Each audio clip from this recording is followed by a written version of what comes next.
Over the weekend, I started making a trace node, which does everything that you want a trace node to do. Normally, we have different traces. This is a line trace, a sphere trace, a capsule trace, a box trace.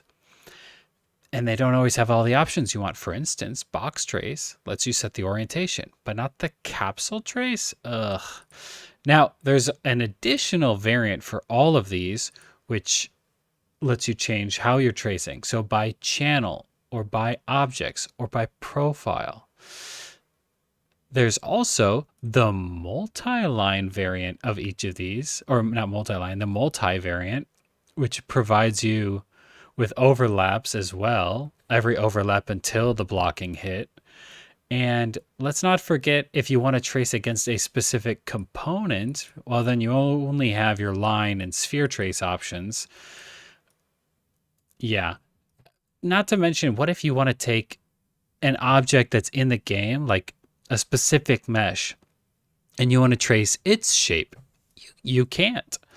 So, introducing the trace node. Here, you don't have to create a new function. You can just select what you want to do differently.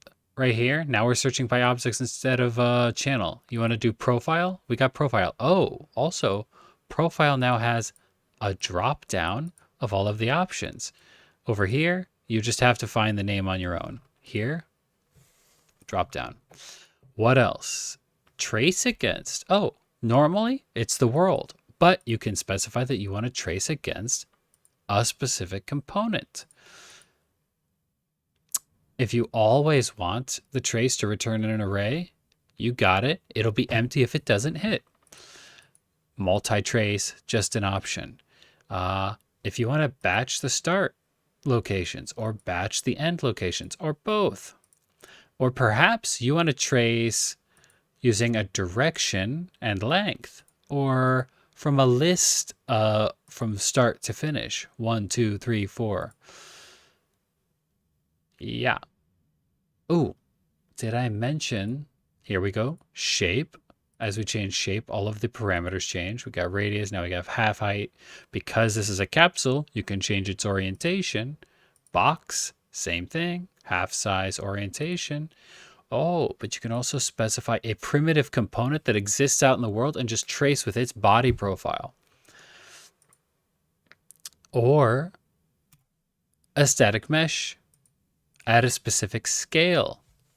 Okay. You get the point. That's what this can do.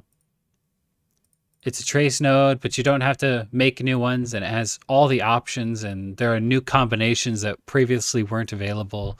For instance, you couldn't previously line trace against a component multi, or use a capsule to trace against it. Or you couldn't rotate your capsule. That's it. That's the point of this node. So yeah, I'm looking forward to finishing it.